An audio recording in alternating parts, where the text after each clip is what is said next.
क्या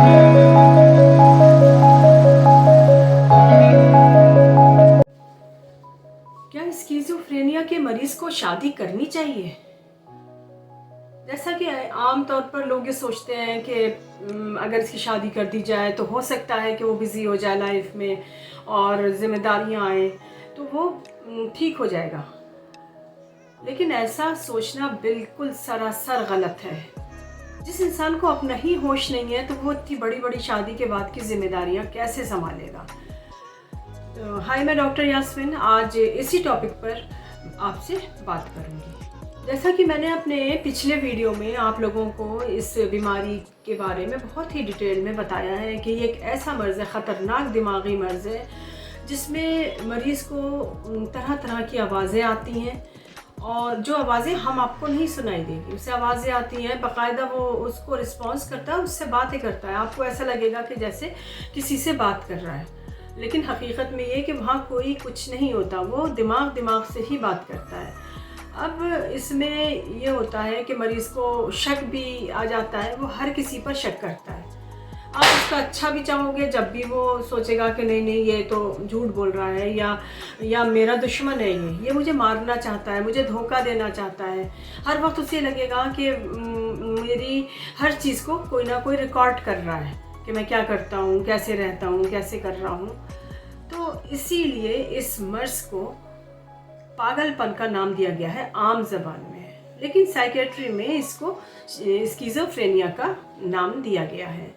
इसमें मरीज़ को बिल्कुल किसी चीज़ का होश ही नहीं रहता, ना वो पढ़ने में उसका दिल चाहता है, ना अगर जॉब करता है तो जॉब का दिल नहीं चाहता है, ना वो किसी से बात नहीं करना चाहता। फिर वो हर वक्त मतलब उसे डर लगता रहता है, हर वक्त कहेगा कि यहाँ ये है या वो है, खिड़की में से कोई झाँक रहा है या दीवार पे कुछ चल रहा है या मेरे बिस्तर पे सांप बैठा है या कुछ भी उल्टा सीधा, मतलब उसका जो दिमाग है ना वो ठीक से वर्क तो कर नहीं रहा, तो उसे जहन में ऐसा लगता है कि ये सब है। तो आप ही बताएं, जो इंसान इस कदर बीमार है, तो अगर उस इंसान की शादी कर दी जाए तो जो बेचारा या बेचारी आएगा या आएगी, उसके साथ क्या मतलब बिहेवियर करेगा, वो कैसे बिहेव करेगा? जाहिर सी बात है कि शादी ज़्यादा तो टिक नहीं पाएगी, वो तो खूब रोएगी पकड़ के, या रोएगा ये कहाँ फंस गया मैं। तो इसलिए पहले तो मैं आपसे यही कहूँगी कि अपने मरीज़ को पहले बिल्कुल ठीक ठाक करें, और ज़रा सा भी कोई सिम्टम देखें तो बजाय ये मुल्ला मौलवियों और तांत्रिक वगैरह के पास अपना वक्त बर्बाद करने से बेहतर है कि आप जो है पहले किसी अच्छे साइकियाट्रिस्ट से मिलें और उसकी वो फिर काउंसलिंग वगैरह होगी, और फिर जैसा डॉक्टर बताएगा आपको वैसा ही करना है। देखिए, शादी जो है स्किज़ोफ्रेनिया का इलाज नहीं है, और वो लोग जो ये सोचते हैं और जाहिलना बात करते हैं कि शादी कर दो सही हो जाएगा, दिमागी मर्ज़ सही कभी कहीं हुआ है? अब किसी पागल आदमी की शादी कर दो पकड़ के तो क्या करेगा? आपका गला ही दबा देगा। तो ये जो फालतू के लोग घूमते फिरते हैं ना, उल्टे सीधे मशवरे देते हैं जाहिलों की तरह कि शादी कर दो, किसी के मुंह से ये नहीं निकलता कि जाके पहले डॉक्टर से मिलो कि डॉक्टर क्या एडवाइस कर रहा है कि ऐसे मरीज़ की शादी करनी भी चाहिए कि नहीं करनी चाहिए। अब आप खुद ही बताइए कि जिस इंसान को अपना ही होश नहीं, ना खाने का, ना पीने का, ना सोने का, और वो ना अपनी जॉब कर रहा है, तो उसके ऊपर जब एकदम से इतनी सारी जिम्मेदारियां डाल दी जाएंगी तो वो इंसान क्या करेगा? उसका मर्ज़ तो और बढ़ जाएगा। तो ये जो लोग हैं ना उल्टी सीधी राय देने वाले, जैसे मतलब जैसी जिसकी जहनियत कि मतलब शादी, हर चीज़ का हल कोई शादी होता है। कम से कम इतना तो ध्यान रखो कि ये दिमागी मर्ज़ है और इसमें वो इंसान खुद से बातें कर रहा है और उसको हर चीज़ पे शक आ रहा है। वो दीवारों पे, उस पे ऐसा लग रहा है कि कुछ चल रहा है, कुछ बैठा है, या कोई उसके लिए भलाई का काम कर रहा है तो वो भी उसका दुश्मन है। तो इस तरह के फ्री के मशवरों से आप ख़ुद को बचा कर रखें तो बहुत बेहतर होगा। बजाय इन सब चक्करों में पड़ने के आप जाएं और अपने डॉक्टर से कंसल्ट करें। डॉक्टर से कंसल्ट करेंगे फिर उसका ट्रीटमेंट चलेगा तो फिर उसके बाद जाहिर सी बात है जब दवाएं चलेंगी तो मरीज़ धीरे धीरे करके ठीक होने लगेगा। तो मैं ये नहीं कह रही कि ऐसे मरीज़ की शादी नहीं करनी चाहिए, होगी शादी, लेकिन आपको उसकी शादी करने से पहले उसके डॉक्टर से मशवरा करना होगा कि हम इसकी शादी करना चाह रहे हैं, क्या ये इसके हक़ में ठीक रहेगा कि नहीं रहेगा। ऐसा नहीं कि ऐरा गैरा नत्थो खैरा जिसने कह दिया आपसे कि इसकी शादी कर दो ठीक हो जाएगा और आपने कर दी शादी, तो ये तो वही जानेगा ना जो भुगतेगा, जिसकी शादी होगी। तो इसलिए इस तरह की फ्री की एडवाइस देने वाले लोगों से काफ़ी दूरी का फासला बना कर रखें तो ज़्यादा बेहतर है। देखिए, स्किज़ोफ्रेनिया जो है बहुत ही ख़तरनाक मर्ज़ है। ये नहीं है कि छोटा मोटा मर्ज़ है दवाएं खाई ठीक हो गए, इसका ट्रीटमेंट भी बहुत लंबा चलता है और ये कोई गारंटी नहीं ले सकता कि बाद में इसके अटैक ना आए। ट्रीटमेंट ख़त्म होने के बाद भी ये चीज़ हमला कर देती है। ज़रूरी भी नहीं है कि मतलब ज़रूर ही हमला करें, लेकिन आप ये बिल्कुल ना सोचें कि ये 100% क्योर है। तो इसलिए मेरी एडवाइस तो ये है कि अगर आप भी अपने बच्चे या बच्ची की शादी करने के बारे में सोच रहे हैं तो पहले उसका ढंग से ट्रीटमेंट कराएं।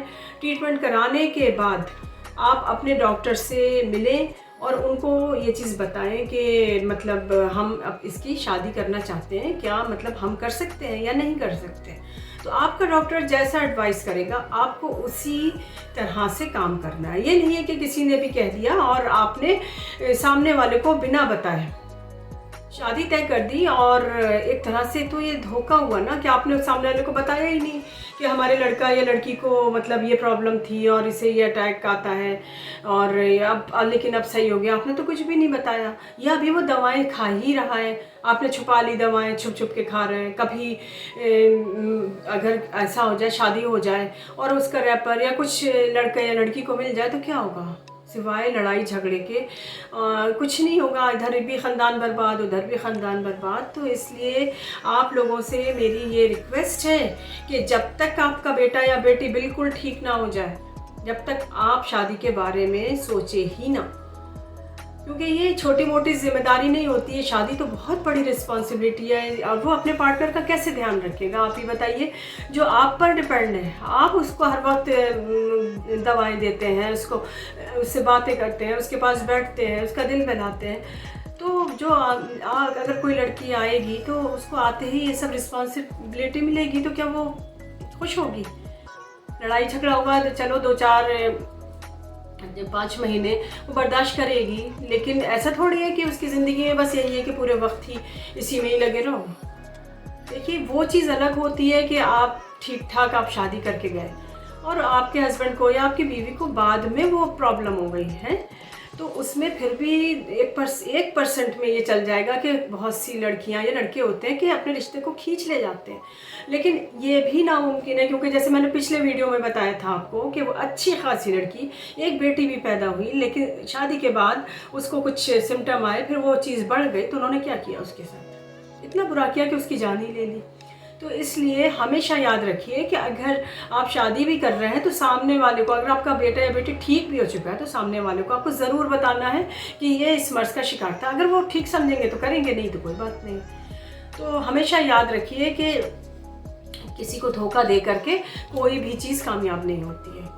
आज नहीं तो कल अगर पता चलेगा तो फिर लड़ाई झगड़े के अलावा कुछ नहीं होगा, और जाहिर सी बात है फिर इधर भी डिप्रेशन का मरीज़ बनेगा लड़का या लड़की और ख़ानदानों में लड़ाई हो जाएगी। तो इस बात का आपको बहुत ख्याल रखना है। और ये पुराने लोग करते थे उल्टी सीधी हरकत के शादी कर दो, हर चीज़ का मर्ज़ क्या शादी ही है? ऐसा नहीं है।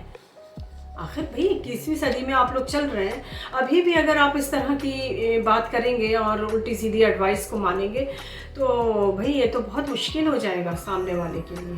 देखिए, स्किज़ोफ्रेनिया का जो मरीज़ होता है ना, अगर आप उसकी शादी कर भी देंगे तो सक्सेस रेट बहुत कम है, बहुत ही कम शादियां कामयाब होती हैं। बहुत अगर खींच खांच के इंसान ने करा तो 2-4-5 महीने खिंच गई, लेकिन इससे पहले ही शादियां ख़त्म हो जाती हैं। तो इसलिए अगर आप सोच रहे हैं आपका पेशेंट ठीक हो गया है, दवाएं भी बंद हो गई हैं, तो आप सोच रहे हैं कि अब मैं शादी कर दूं अपने लड़के की या लड़की की, तो आप अपने पहले डॉक्टर से कंसल्ट करें, और डॉक्टर से कंसल्ट करने के बाद अगर वो आपको परमिशन देता है तब आप ये कदम उठाएं, क्योंकि होता बहुत रिस्की है। आप फिर दूसरी बात, जब आप शादी तय करने जाएं तो जो दूसरी पार्टी है, लड़का या लड़की जिसकी भी, तो आपको वहाँ पर ये बात बतानी होगी कि इसका इतने साल ट्रीटमेंट चला है और इसका लेकिन अब ये ठीक है। क्योंकि होता क्या है कि ये स्किज़ोफ्रेनिया जो है बहुत रिस्की होता है। इसके अटैक जो है कभी भी आ सकते हैं, आप इलाज होने के बाद भी आ सकते हैं। तो आप ये ना सोचें कि ये क्योरेबल हो गया और अब क्योरेबल है और अब जो है कुछ नहीं होगा, हम शादी कर दें और आराम से मतलब ज़िंदगी कटेगी। तो इसलिए हमेशा याद रखें कि जब भी आप शादी तय करें तो सामने वाली पार्टी को ये चीज़ ज़रूर बता दें कि ये इस चीज़ का मरीज़ था। तब जाके आप, अगर वो मुनासिब समझेगा या समझेंगी तो फिर तो शादी कर दें। और फिर इसमें देखिए ये मर्ज़ इतना ख़तरनाक होता है कि इसमें जो लाइफ पार्टनर जो है ना आपको बहुत सपोर्टिव अगर है तब तो ठीक है कि वो चलिए बर्दाश्त कर रहा है, लेकिन आजकल के ज़माने में अच्छा खासा इंसान भी होता है ना, तब भी शादियां नहीं टिक रही हैं। तो आप ही बताइए फिर इस तरह के इंसान के साथ कोई कैसे अपनी पूरी ज़िंदगी गुजारेगा, जो हमारा तो ध्यान रख नहीं रहा, उल्टा अपना रखवा रहा है। उसमें भी हमें ये डर लग रहा है कि कब ये वायलेंट हो जाए और हमारे साथ कुछ बुरा कर बैठे, और तो बजाय इस शादी के फ़ायदे के नुकसान ही होगा। तो इसलिए शादी करने से पहले आपको हमेशा इस बात का बहुत अच्छी तरीके से सोच लेना है। इसके अलावा अगर आपने शादी कर ही दी है, चलिए हमने माना ठीक हो गया आपका पेशेंट, आपने कर दिया, तो अब जैसे आप सोच रहे हैं कि फैमिली प्लानिंग के लिए, तो इसमें भी आपको डॉक्टर से कंसल्ट करना होगा और उसको बताना होगा, क्योंकि ये ऐसा मर्ज़ नहीं है, ये ट्रांसफ़र होता है। हो सकता है कि आपका जो बेबी आए तो उसमें भी ये मर्ज़ हो।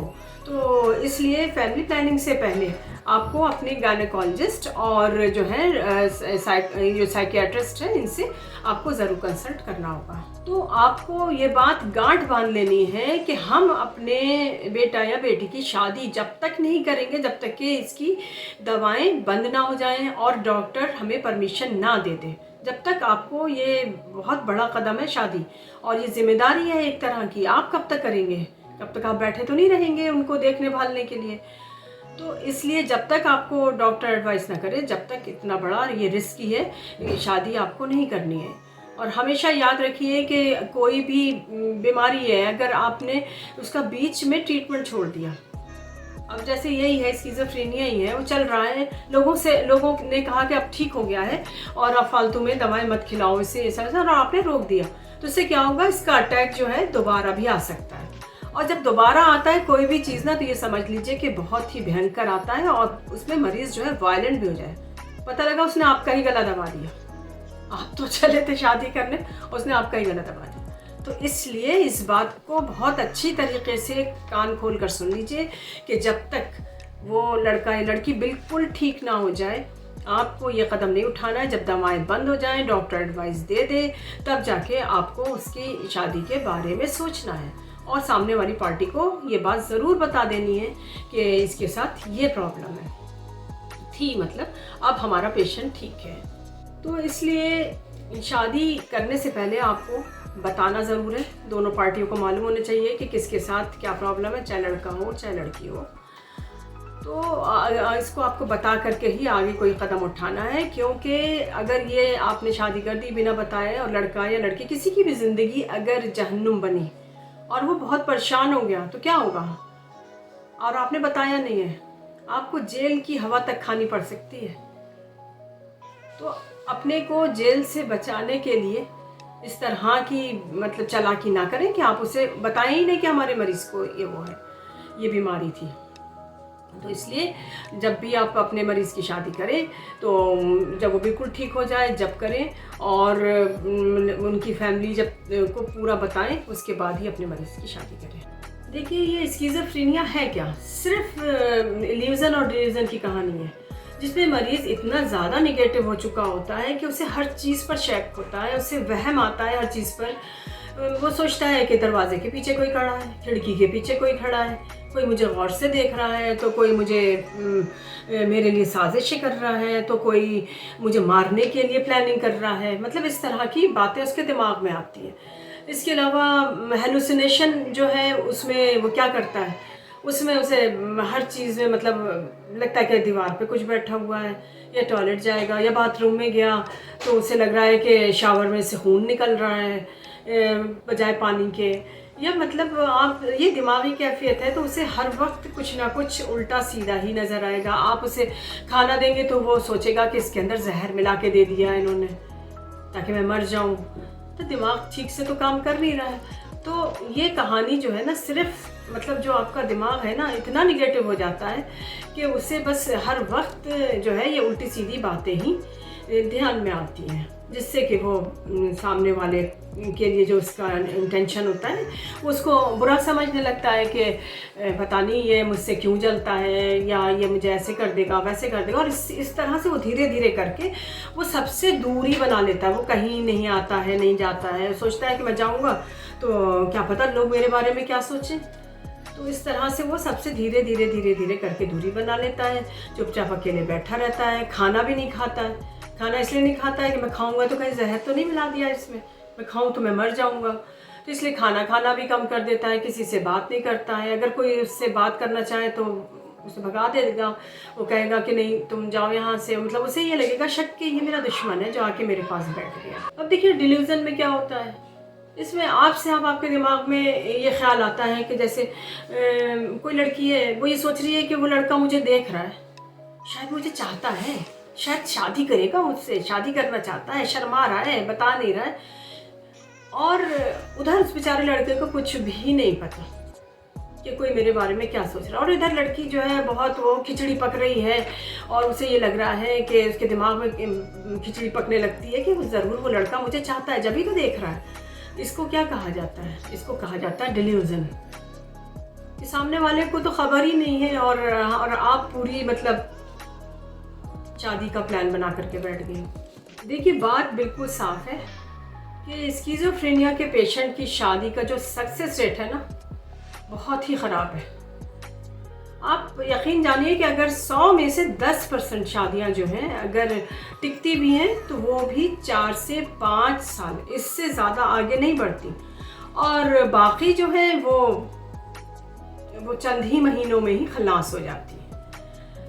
तो मैं तो आपसे ये कहूँगी कि बजाय सामने वाले की ज़िंदगी बर्बाद करने से आप अपने बेटा या बेटी को, अगर वो ठीक भी हो गया है तो किसी ऐसे बिजनेस में या कुछ ऐसी जॉब में जिसमें उसके ऊपर ज़्यादा लोड ना पड़े और साथ में आप भी रहें और ये नोट करते रहें कि अब ये कोई उल्टी पुल्टी हरकत तो नहीं कर रहा है। दवाएं भी बंद हो चुकी हैं। तो 4-5 साल के मतलब वेट के बाद आपको, जब आप बिल्कुल श्योर हो जाए कि हाँ अब कुछ ये ऐसा नहीं कर रहा है, जब आप इसकी शादी के बारे में सोच सकते हैं। वीडियो काफ़ी लंबा हो रहा है तो मैं उम्मीद करती हूँ कि आपको बहुत अच्छी तरह से समझ में आ गया होगा कि स्किज़ोफ्रेनिया के पेशेंट की जल्दी से शादी नहीं करनी चाहिए, क्योंकि अगर आप शादी करेंगे तो उल्टा ही फंसेंगे। जब तक कि आपका मरीज़ बिल्कुल ठीक ना हो जाए और डॉक्टर आपको खुद ना कह दे कि हाँ आप इसकी शादी कर चुके हैं, तमाम कर सकते हैं और इसकी तमाम जांचें वाँचें करने के बाद। तो वीडियो पसंद आई हो तो प्लीज़ लाइक शेयर और सब्सक्राइब ज़रूर करिएगा और शेयर करें तो बहुत ही अच्छी बात है, ताकि और लोगों को भी इस मर्ज़ के बारे में अच्छी सी जानकारी हो सके।